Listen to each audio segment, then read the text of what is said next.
Hello Renaissance artists, I am Jessica Henry and welcome to this Victorian watercolor module.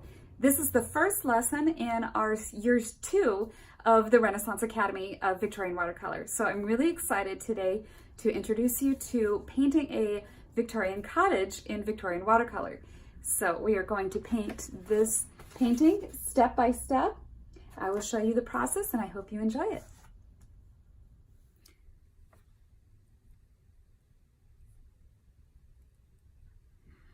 Okay, so when you get everything set up, you want to have it set up in a system in a way that makes sense and is balanced.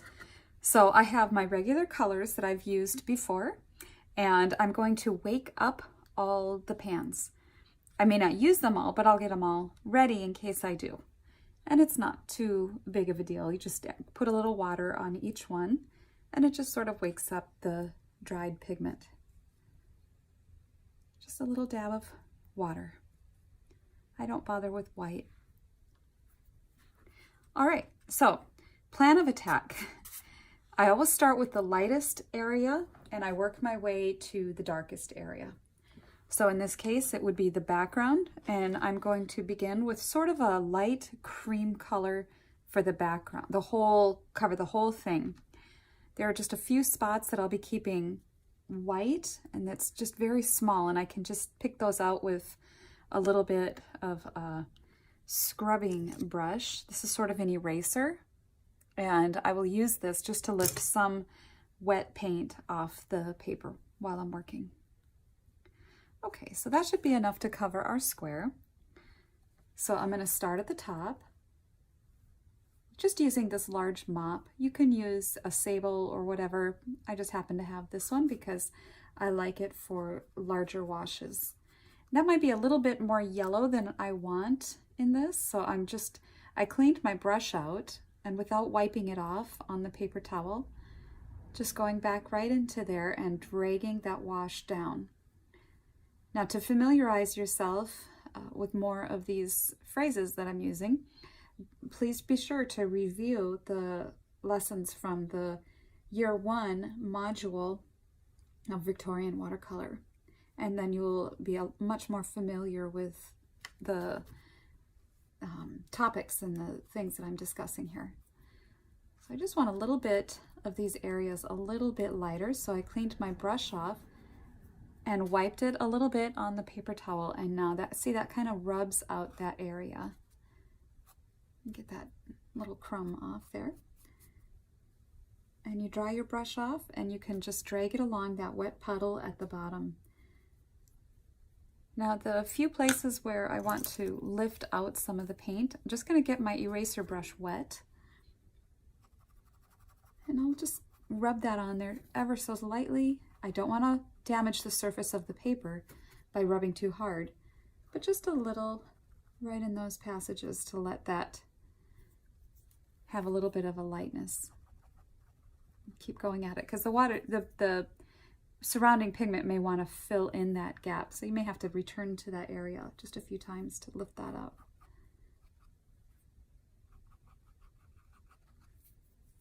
Like that. And I think that we can even return to the sky a little bit. Now, while that sky is still wet, I'm done with the large mop. I'm going to mix up ultramarine blue, just very slight, maybe a touch of burnt sienna to tone it down, make it a little bit grayer. This is an antique Victorian watercolor. We want it to feel that way. So we don't want our colors to be vibrant, super vibrant. Let's test that color. Okay, so let's maybe add a little bit more water to that to lighten it. So I'm going to just drop in the sky in this passage. I'm going to turn this vertically like this and then drag this puddle down. That's still pretty dark. I just added a little more water on my brush, and I'll be dragging that down. It's okay if it overlaps some of that tree because we know that blue is involved in the making of green. So it's okay that there's some coverage there that overlaps. So now as we come along to this part of the sky, Just taking a little bit of that blue and using the tip of my brush. Want some of that sky up in there. And then we'll bring down some of the sky into this tree back here a little bit.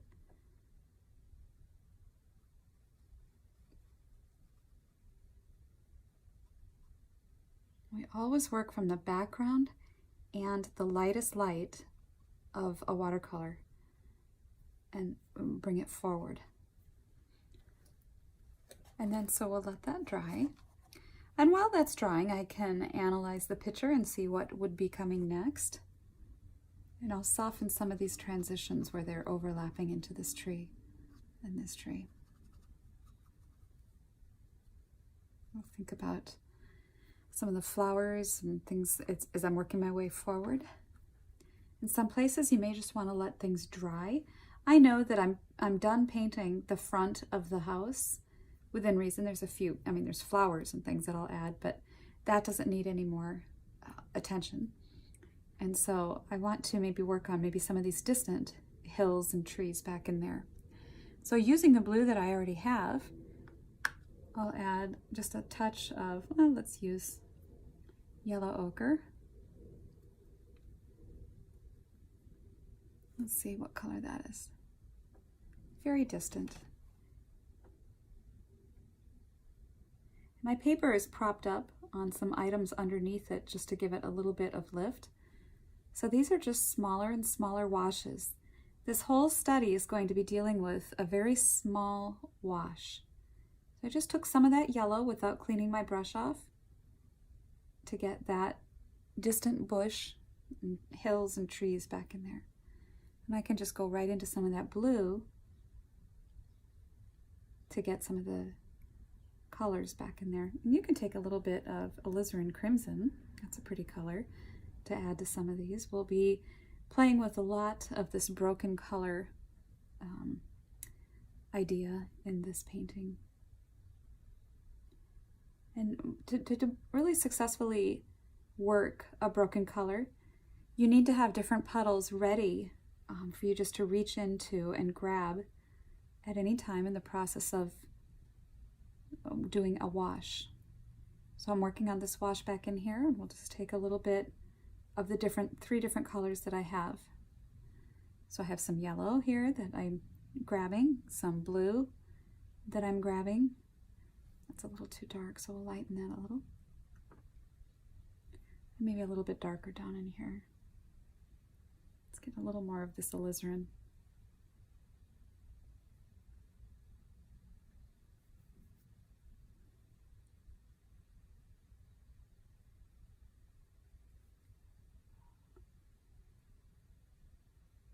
Okay, so that's a pleasing area for the background. I think I'm going to still get a little bit darker value over here that I'll be putting behind the trees back there.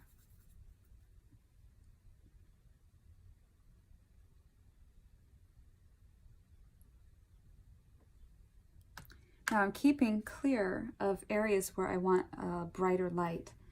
So as I'm working around these flowery areas, I want to pay special attention to some of these passages in here that I'm going to be painting lighter colors. So I'm going around those like that. All right, so jumping away from this, let's get some of this tree done. We'll get the trees done since they're further in the background and we want to work our way forward. And that makes sense with some of these colors that I already have on my palette, but I think I want to make bigger puddles of them so I have them ready. There's a little bit of sienna and ultramarine blue, a bit of yellow ochre. So I'm going to leave that pile there and this pile here. And I'll make a brighter green over here with some of the cadmium yellow with some ultramarine blue. If I'm going to really go into a color, I want to wipe my brush off. Even if it's just a quick wipe, if you're going to commit and really get into that paint, you need to clean your brush off like this and go get some. And I don't want to just take that right into the yellow because then this would turn green and contaminate that. I think that that's suitable. All right. So we're going to start with sort of this passage here is further behind, and I want that a little bit more bluer and atmospheric.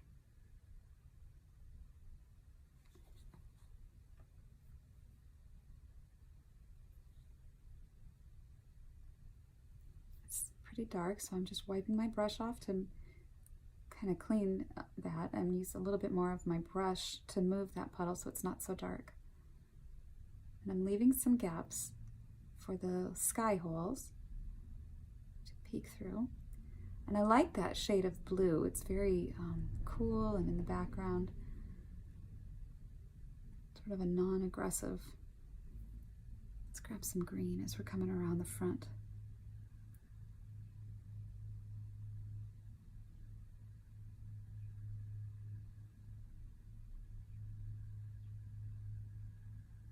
Going around the chimney with the tip of my brush. And just so you know, this is a sable brush, and if you're noticing, it comes to a very lovely sharp point. A lot of synthetic brushes don't become this sharp when you're using them. And this is almost like a nice sharp pencil, and I just love that. So I know that they're pricier, but if you think that this may be something that you would enjoy painting in the future, watercolor painting, then invest in a good watercolor brush. This is a size 6 Finest Red Sable by Grumbacher. Let's grab some of that darker color that I mixed up.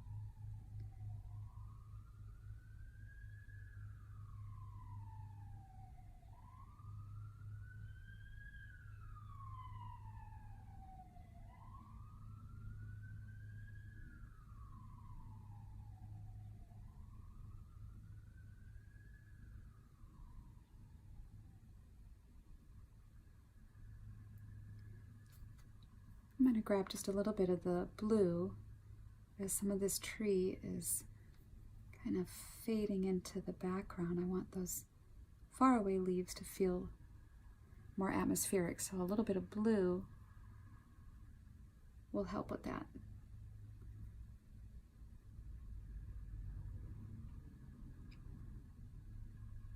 Okay, and I think I'm going to go back into some of these dark, maybe I'll make a darker green here while this is still wet. Make sure that you don't use too much water if you want to layer a darker value on top of a lighter one, because if you use too much water, it'll erase the pigment that you just put down. So go a little bit, to make it darker, go a little bit less water. And I want a little bit of alizarin in there. To make a color darker, using its complement is, so while it is still wet, I'm grabbing some of this blue as I'm working my way down this tree. And also keeping in mind a lot of those little sky holes. I'm using the tip of my brush to guide that wash.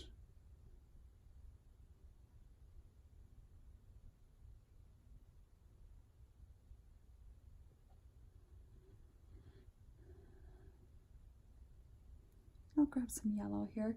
I might as well paint this whole tree trunk a greenish tone, because always ask yourself, would I use green to paint this? And since tree trunks are really more of a gray, we could use green to paint gray.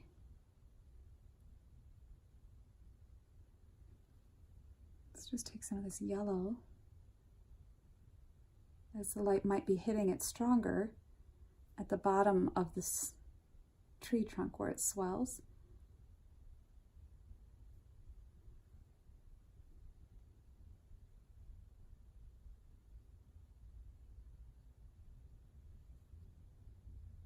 The side of this tree.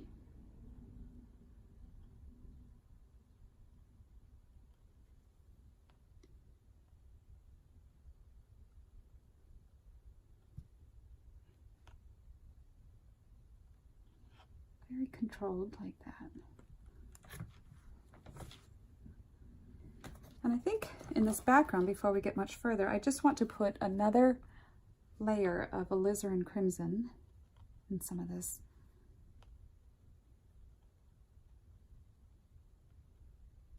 Just to pull out some of that beautiful violet undertones of these trees.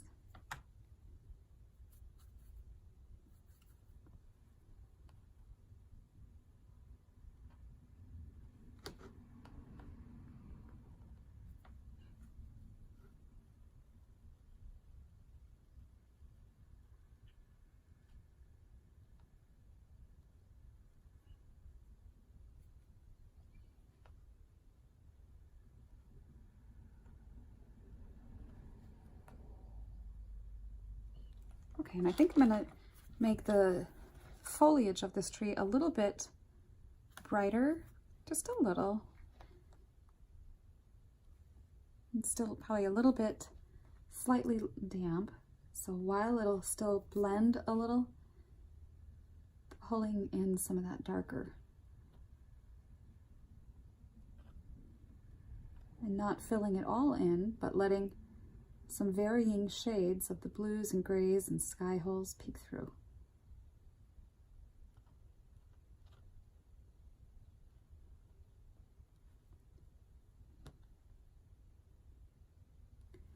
Inching towards the bottom, I'll pick up some more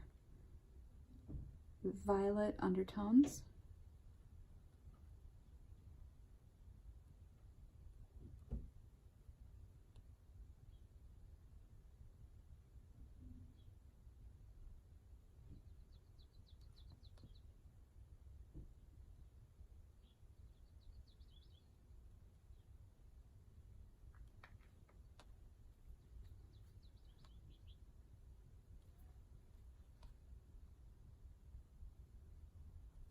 All right, now I'm going to just take my eraser brush, just soften some of these edges here, just a little.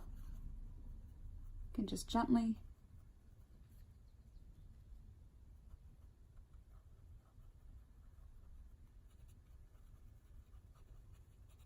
just like that. There, I feel better about that. Okay. So now, moving forward, we've got some trees over here. We'll just suggest with these a little bit back here, a little bit of this bluer green mixture.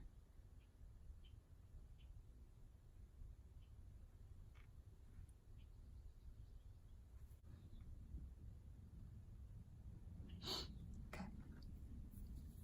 Now let's work on, I think what we should do is, since this house is part of the background of these flowers, we'll work on getting the house done. So we know that we're leaving the front of it the white, or this cream color of the canvas paper. So for now, we'll work on the roof. And that is a fairly dark shade, but I want to get several colors going into separate piles here. So we'll do a nice alizarin crimson. And then I'll take some ultramarine blue and mix a violet tone here. But I still want some of the red and some of those. I'll get some yellow ochre going over here with some of this, a little bit of this. Get some sienna into this too. Just a little bit of warmth. All right, now there is a little bit of green moss on this roof that I'd like to incorporate. And since this is probably the lightest color on this roof, I want to start with this lighter green mixture. Just sort of deciding where this is going to be on here.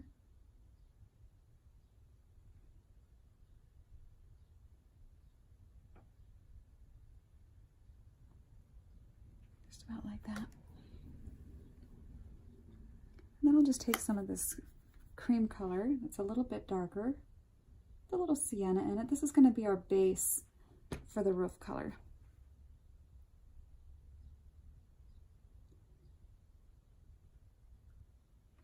And while it's going down, I'll just grab a little bit of the alizarin crimson, maybe a little bit more violet undertones as we approach the back of the roof over here.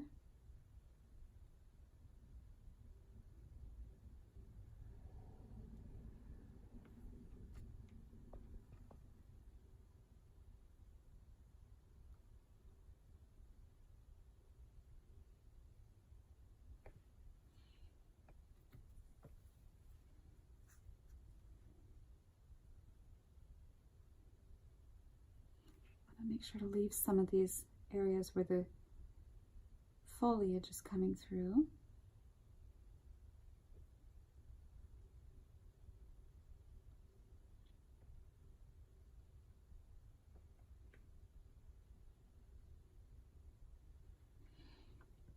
There's an area here where I want to erase. I want some of that to be leafy green, going up the roof that way. Climbing roses.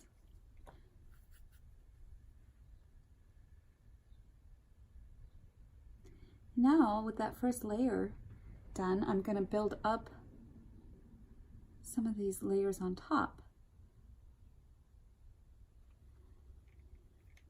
And so a little bit more sienna, stronger in that tone.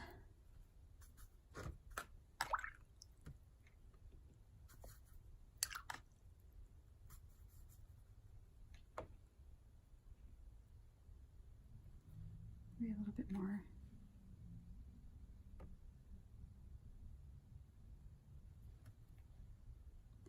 And watercolor will always dry a little darker, a little lighter than what it appears. So you might paint it one color and then come back and see, oh, I thought I put that lighter in there.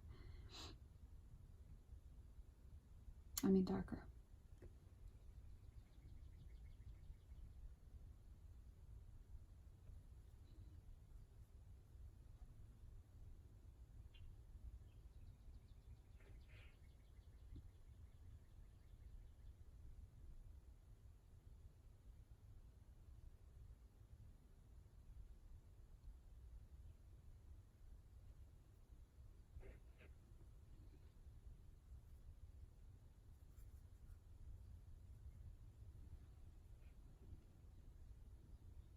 Now I'm letting a few more streaks come through where these thatched roof ties are. I don't know if that's what they're called, where they have the indentation on the roof line.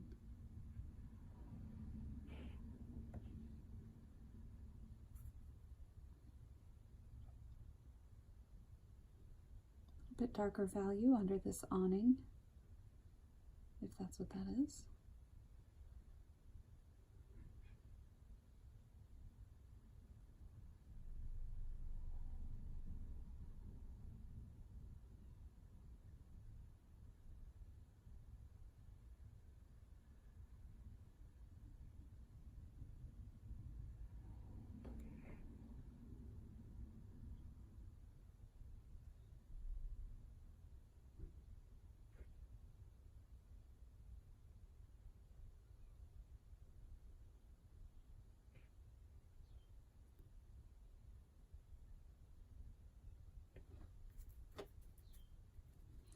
Okay, I'll go back to some of this green that I'd mixed up for the moss.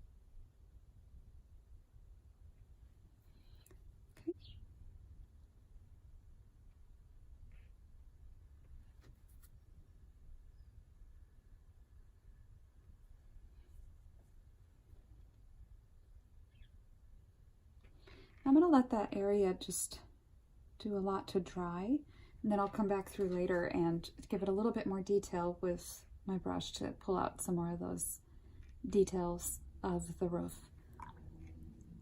So now I'm going to put in the chimney.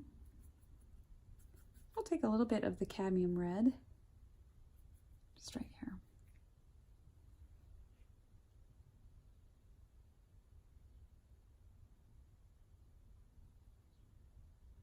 Just paint it over the whole chimney.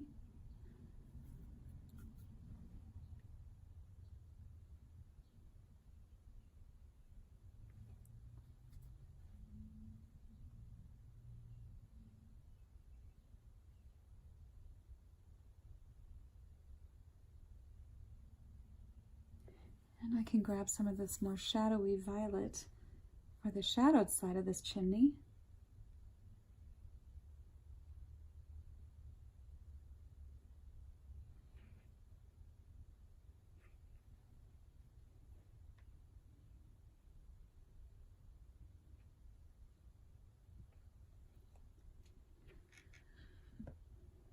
Okay, now I'm going to take my eraser brush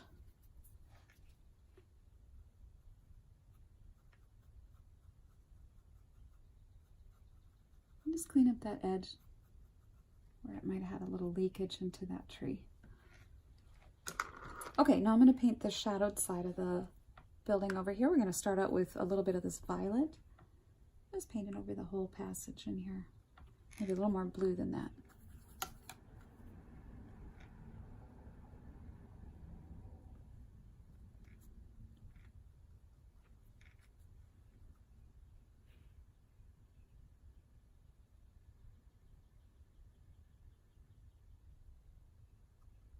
You see, I'm taking really great care and concern to go around areas where there's foliage overlapping, because that's a lighter color. And so I want to make sure that that doesn't have this dark color in that area.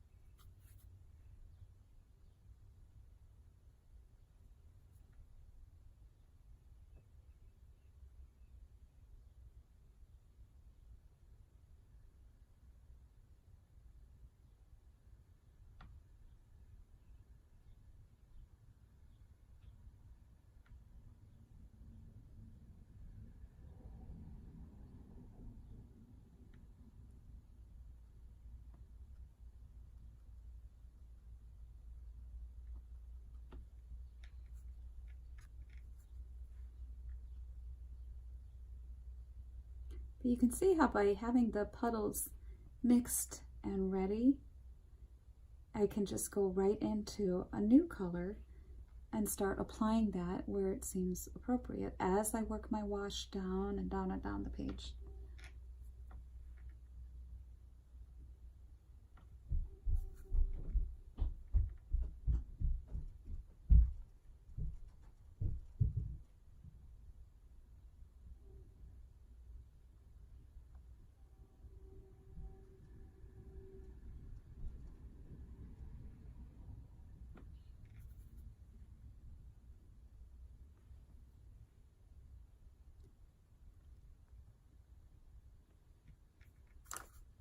So now I'm going to get inside the doorway of this house, darker at the top, and then it will fade to lighter at the bottom.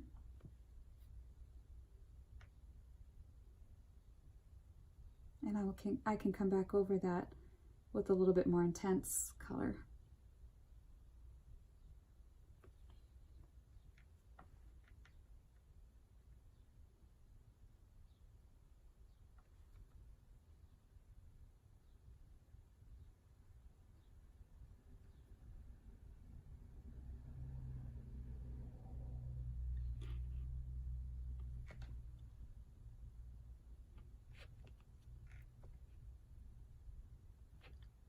Okay.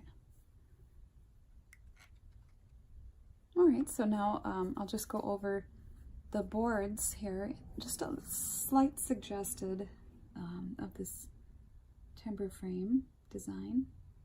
I don't want it to be distracting because it's it's kind of a grid work. It would be easy to just really draw the eye. So I might even just lighten it a little bit more.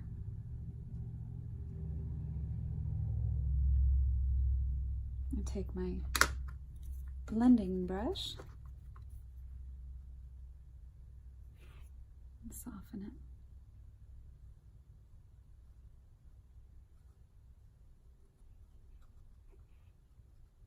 You can see by getting it wet, just gently, slightly wet, you can sort of lose edges, and just, if you're very, very careful with handling it very softly and subtly.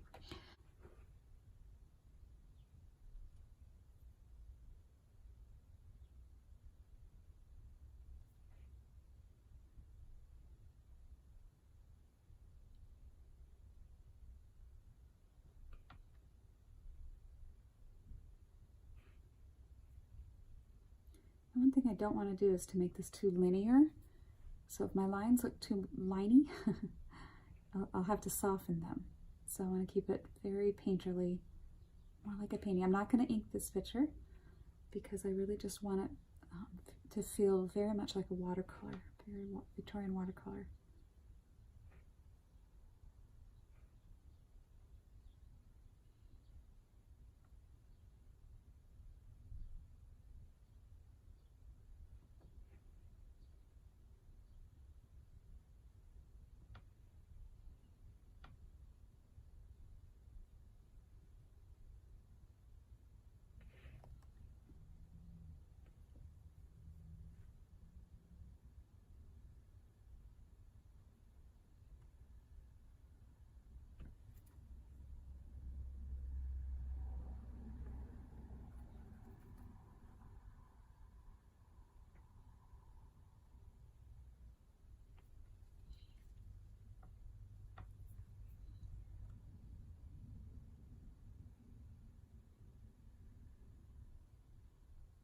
A window in that awning. Give that just a little bit of attention there.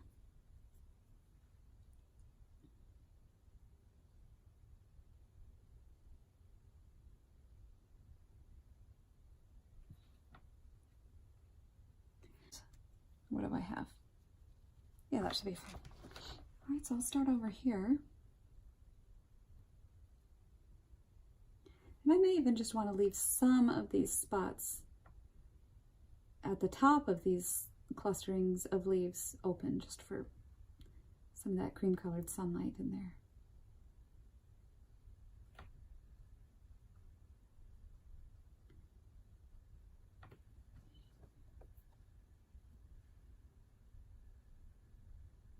Just grabbed a little bit of blue to dot in those shadow areas.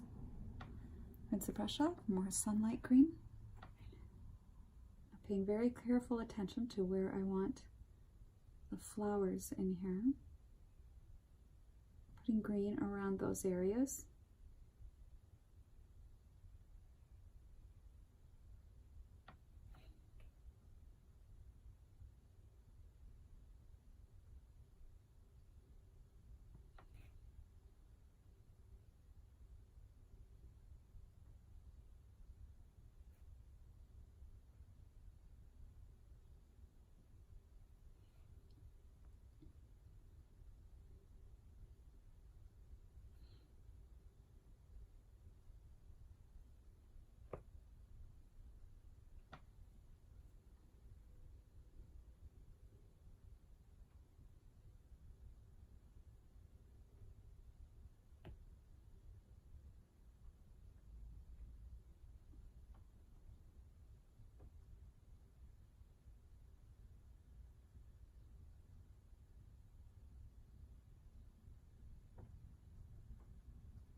Okay, that's getting there.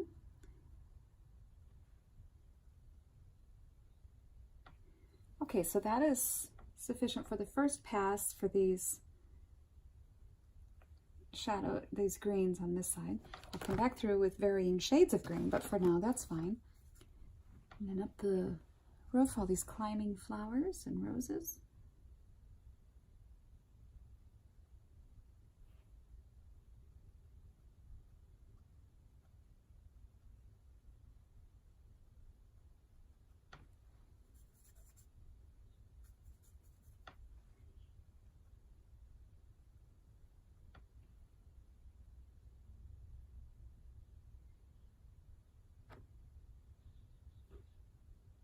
Leaving little gaps for flowers in there.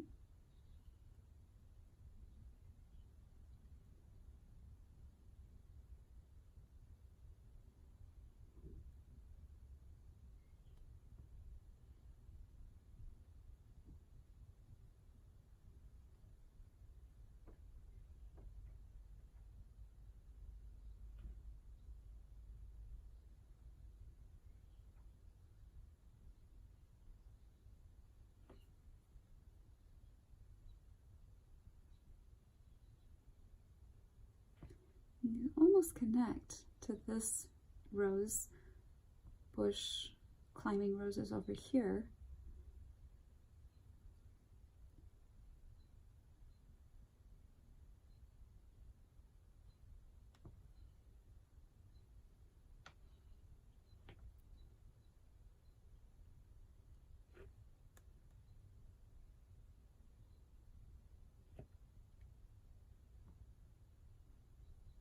Let's add a little more blue to this. Since it's a little further away, we'll add a lighter blue.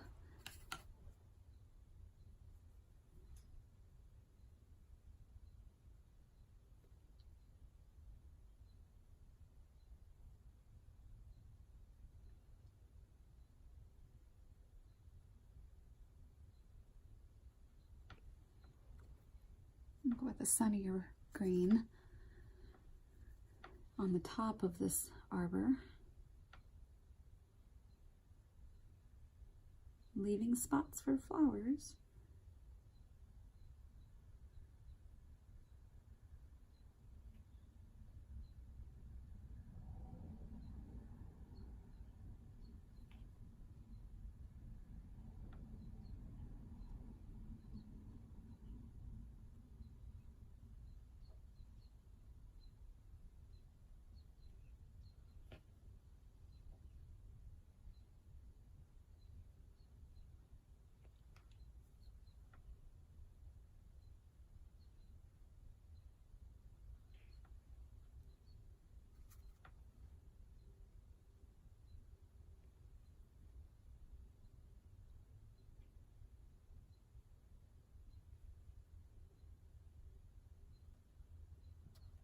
All right, now I'm going to paint in between the fences of this, the boards of this fence. It's really tiny.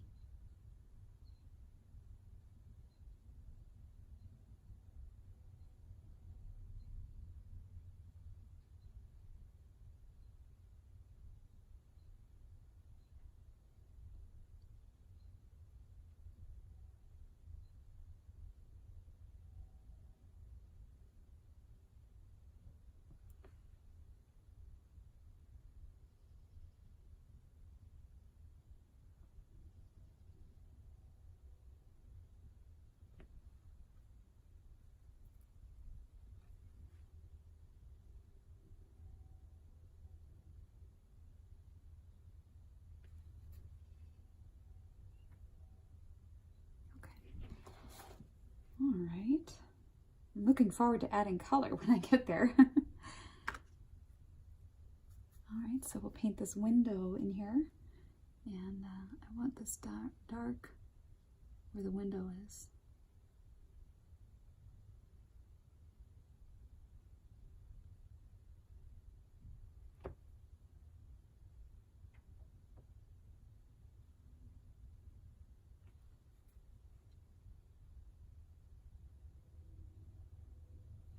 And then on the inside of the building here, there's where the window is cut into the house wall.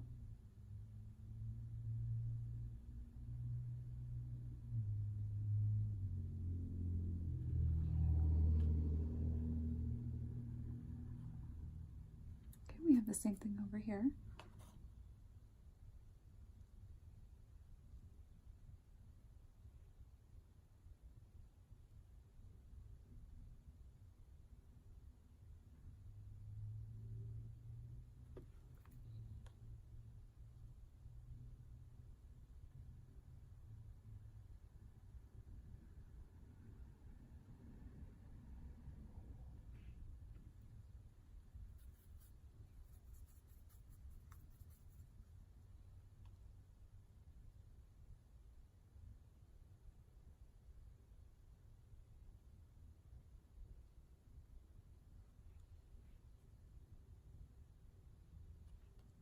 Let's get this window a little bit darker.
Okay, and while I'm still building up greens, we'll go over here and get some more of these greens that are in this whole big pile of grasses and flowers over here.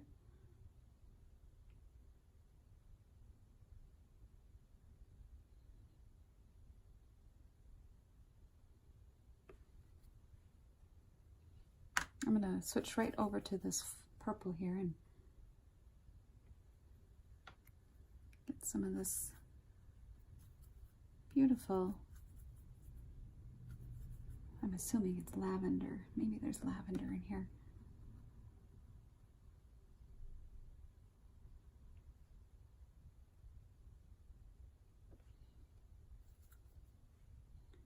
But it's all right to mix up your greens with some of these pieces of broken color and throw in a little bit of burgundy or lavender like that. It's very pretty.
come back here, and while I have these colors, I might as well add some more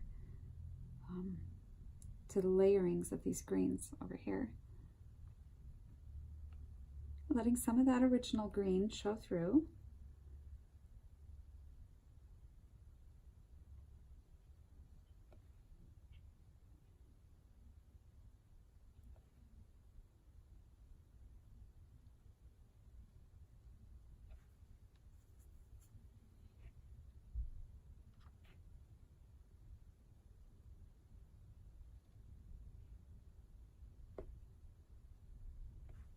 Maybe I'll mix in a little bit of blue with this to get some leaves of varying shades.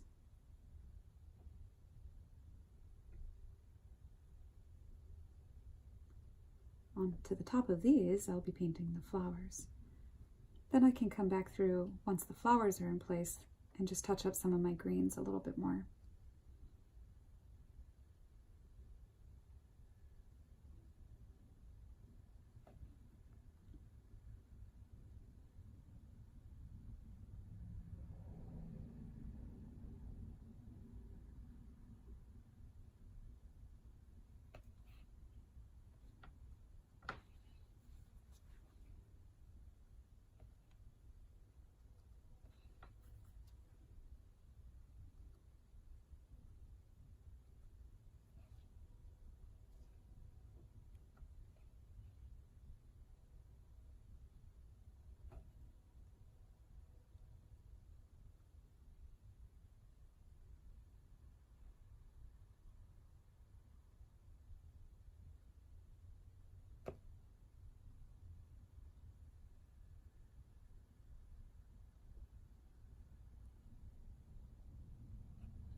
This rose tree is casting a shadow on the house, and so this is the tree, and there's the shadow. I'll make that a little bit more clear up here.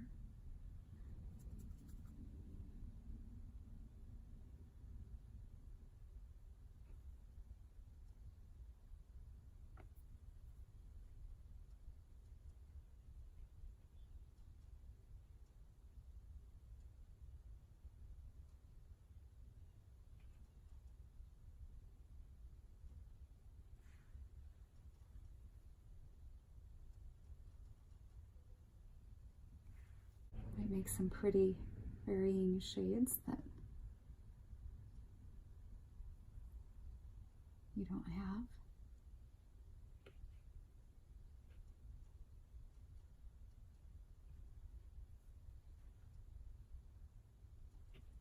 And I only just dab that on very gently and subtly.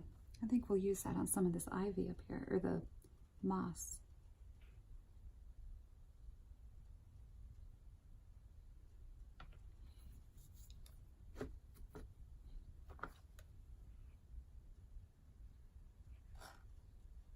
And I am mixing that in with my other shade of green that I had on my palette.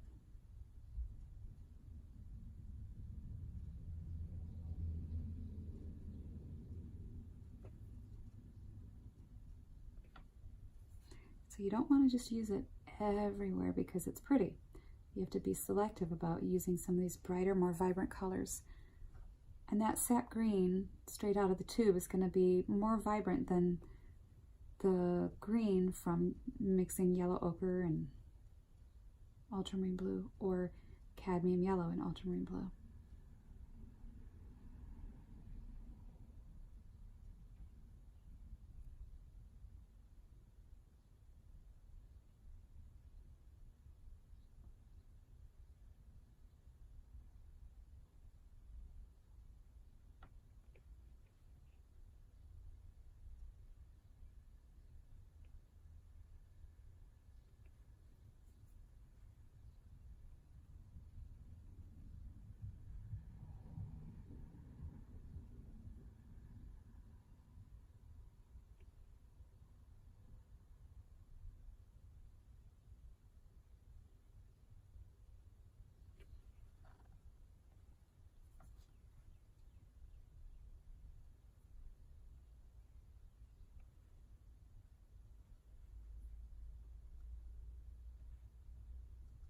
And I also want to kind of keep it focused right up here where the sun is hitting the front of the house.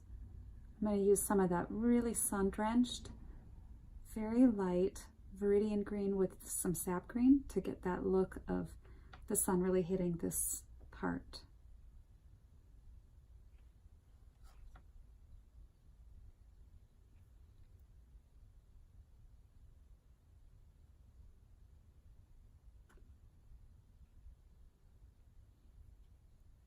All right.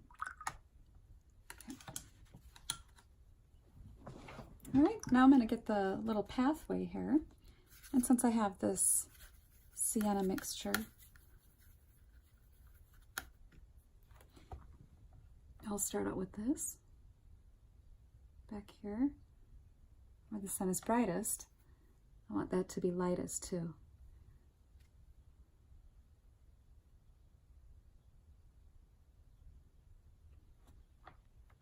Let's get a little bit more sunshine cadmium in there.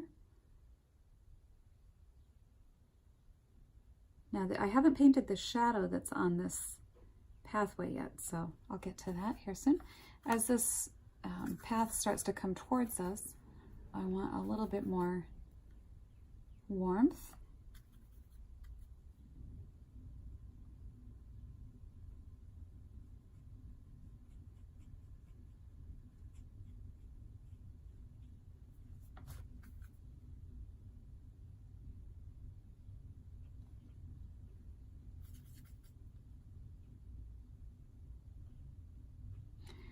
And while it's doing its thing there and just sort of starting to dry, I'm going to mix a purple, just using the alizarin and the ultramarine blue,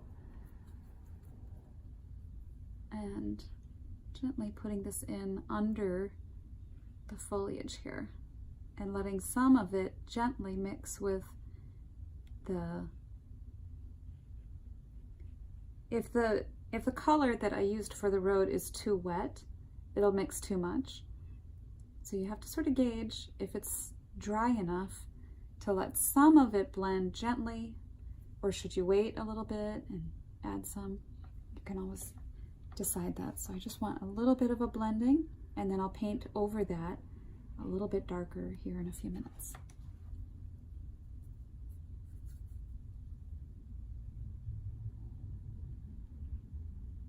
But I do want it darker up among where the leaves are creating a strong, darker shadow on the path. So that's what I'm doing here. I'll take some of that violet that I have here that I'm working with and just put it in some of these shadows over here. Just because, again, adding that red to the green shadows has a really nice dimensional layer of a complement.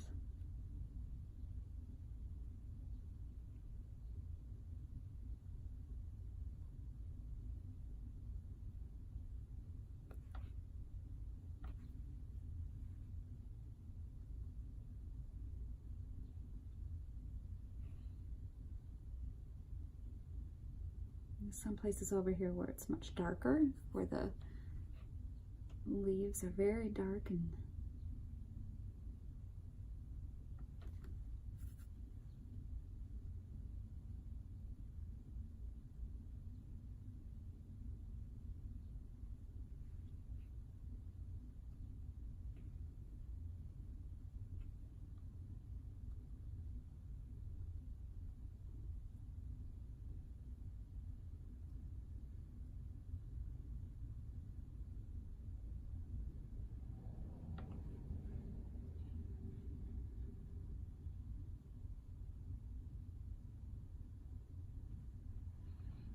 don't be alarmed if you lose some of your drawing. You always want to be able to have your image that you're looking at handy. So even if you lose some of the drawing work that you had done in the first place, if you're looking at your original picture while you're painting, then you should have a pretty clear idea of where you're going with it. All right, now coming back to this shadow in the pathway a little bit, well, let's hit that up a little stronger again.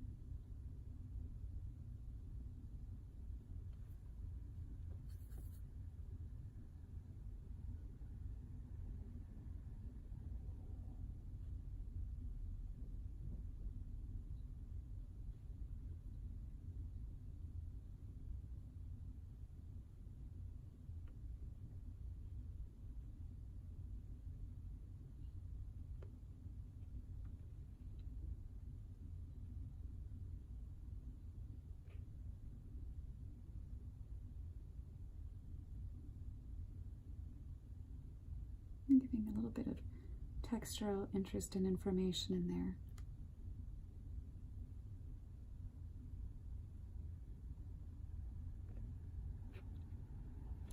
Okay, now we'll take some darker green and hit up under these very sunlit leaves some strong shadows. That will make it really appear sunlit.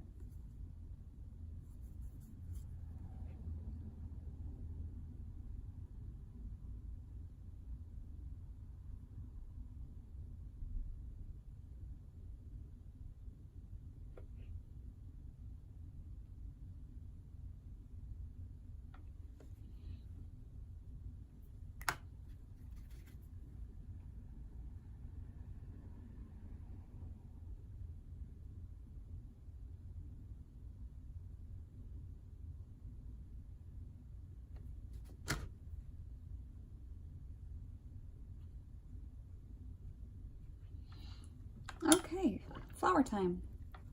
Let's start out with the farthest away flowers. We'll go with the yellow.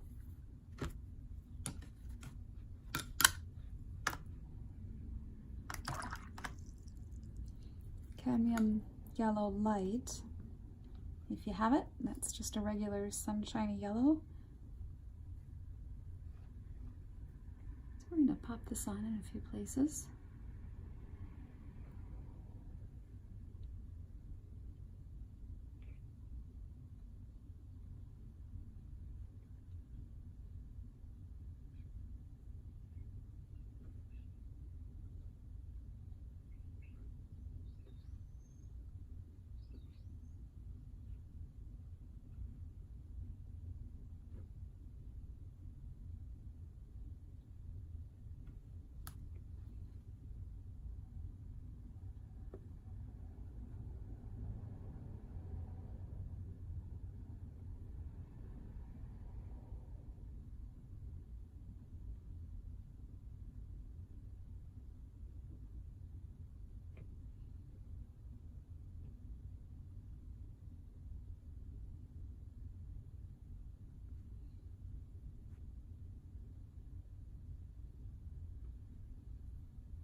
Some of these kind of peachier tones.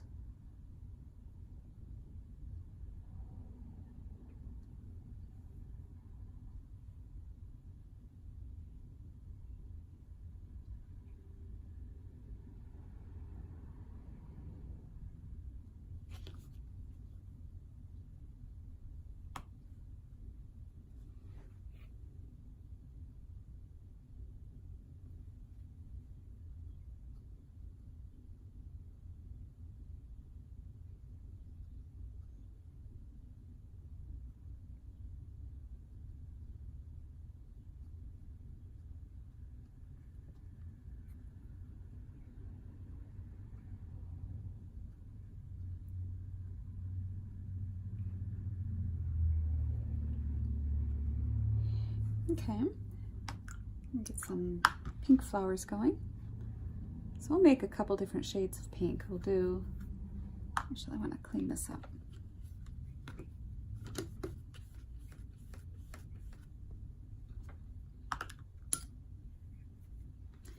Okay, so let's take some cadmium. Actually, that's scarlet. This will give us a pretty warm red. And then we'll get some cadmium, alizarin crimson.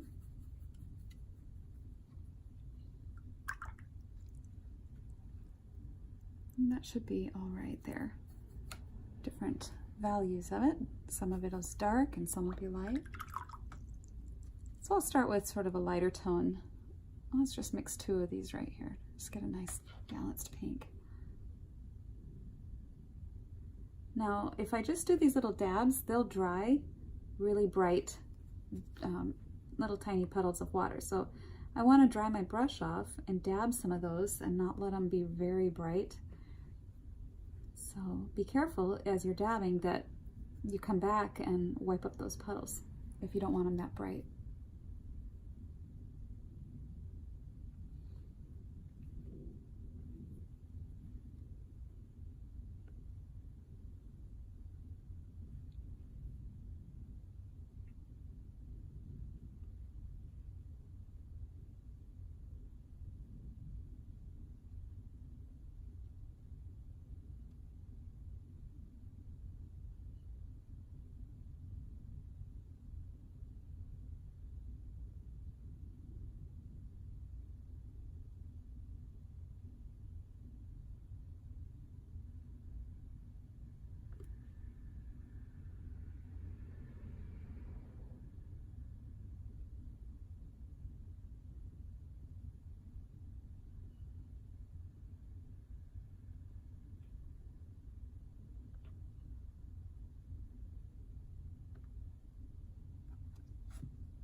Some really pretty pinky bright flowers in here.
And sit down in here too.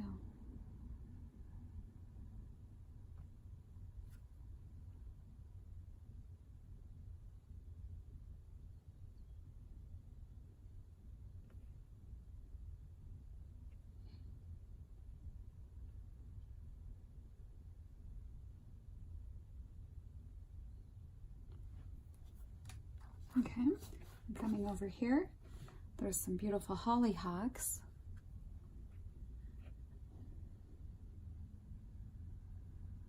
In this area.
There's some sort of peach toned roses, so assuming the roses up in here.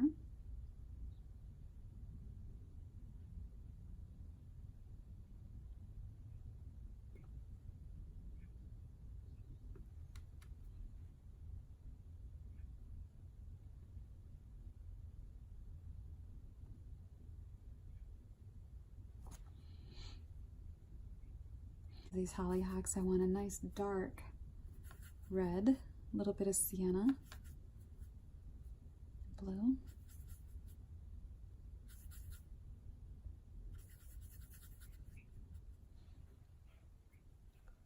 If I can just do a few to suggest the middles, then the idea that they are hollyhocks will be there, and you don't need that much information to get that point across.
And while I have this color that's sort of this rusty umber, I'm gonna put these dots in the little center of these daisies down here.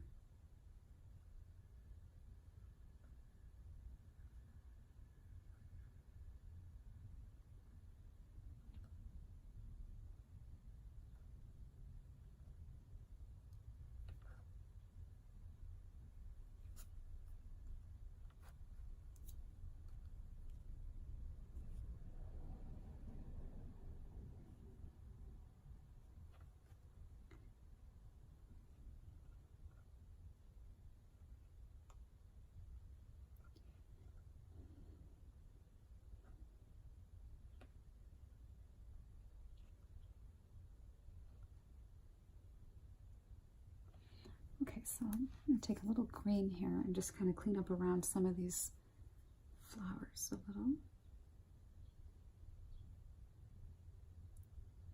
You can take some green to help define some of them too.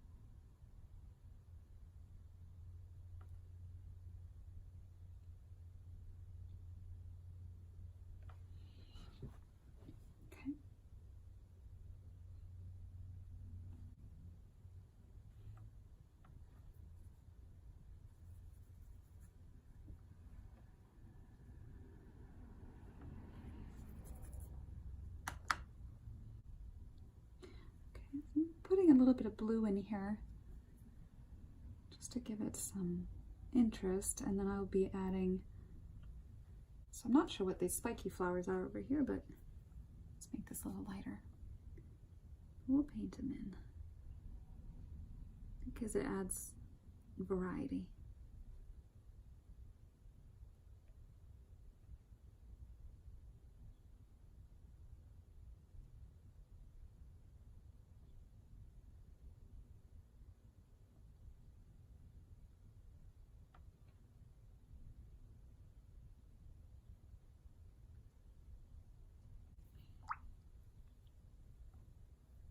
I think while I have that, I might paint it up here too, some brighter purple.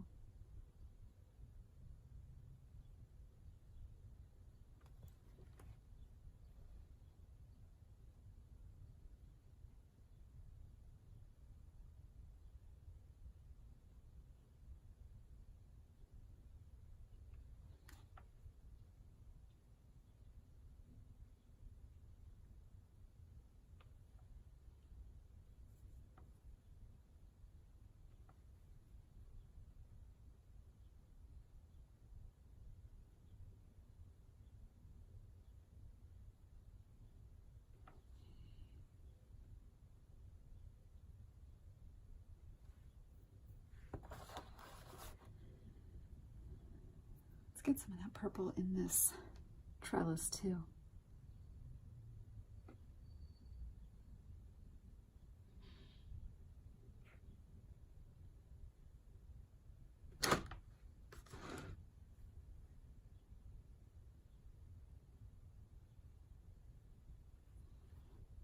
Okay, now a little darker to represent the shadows of each of these ones over here.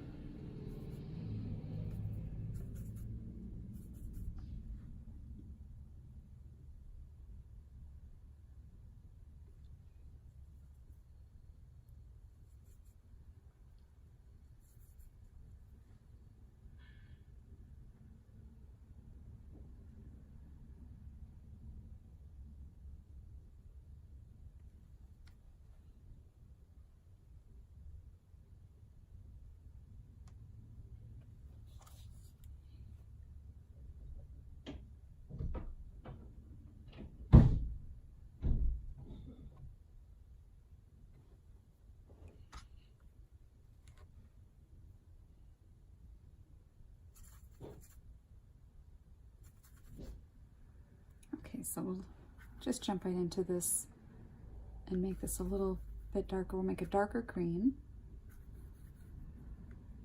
just to pop in some darker accents over here.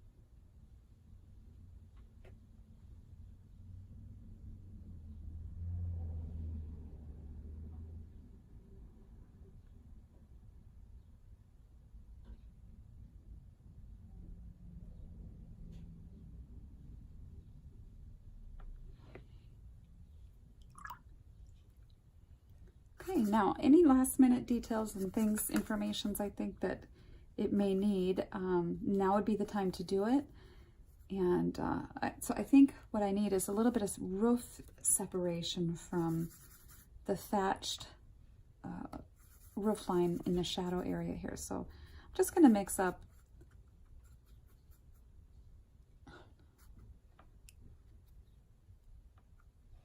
a little bit of differentiation over here, just to call that out a little bit more.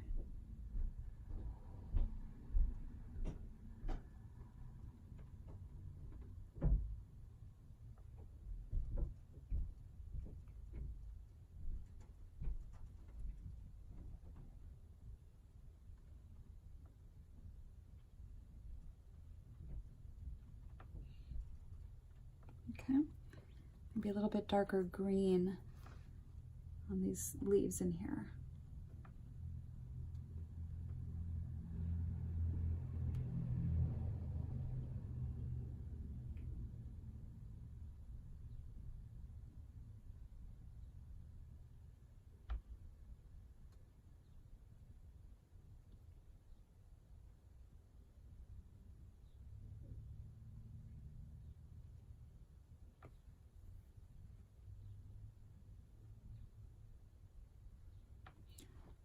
And then a little bit over here too.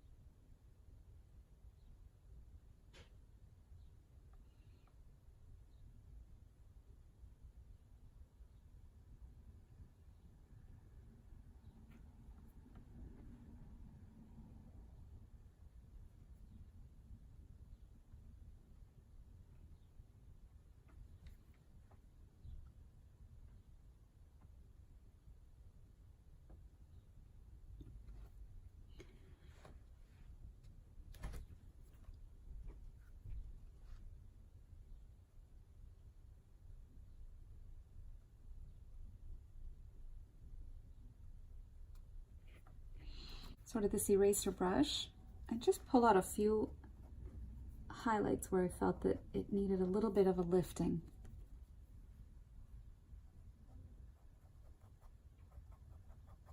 And that just gently rubs a little pigment out.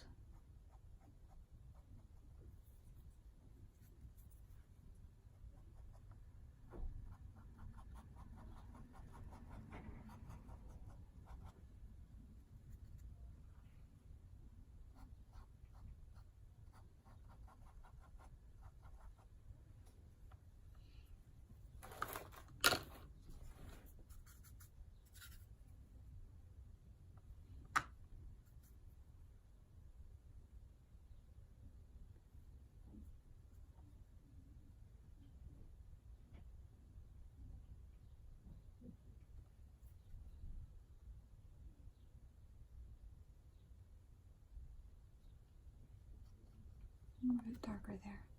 Let's go a little bluer with that shadow.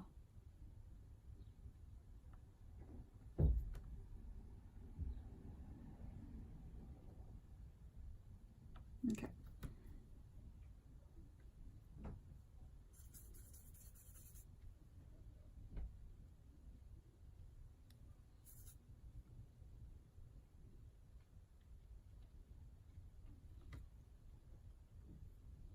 Okay.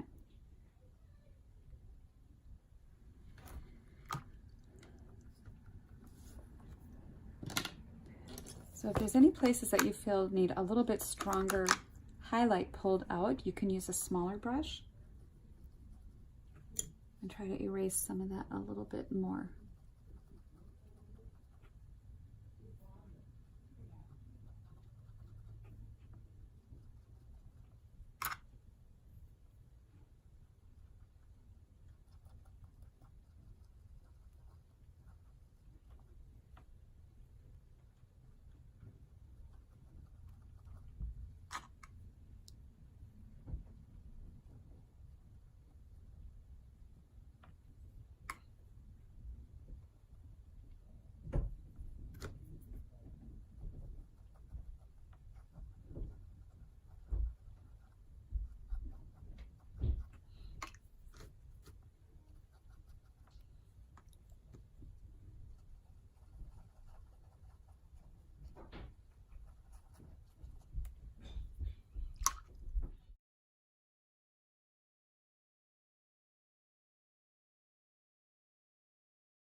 All right, well, that wraps up this lesson in Victorian watercolor. We will see you next week as we paint Victorian flowers in this Victorian watercolor technique.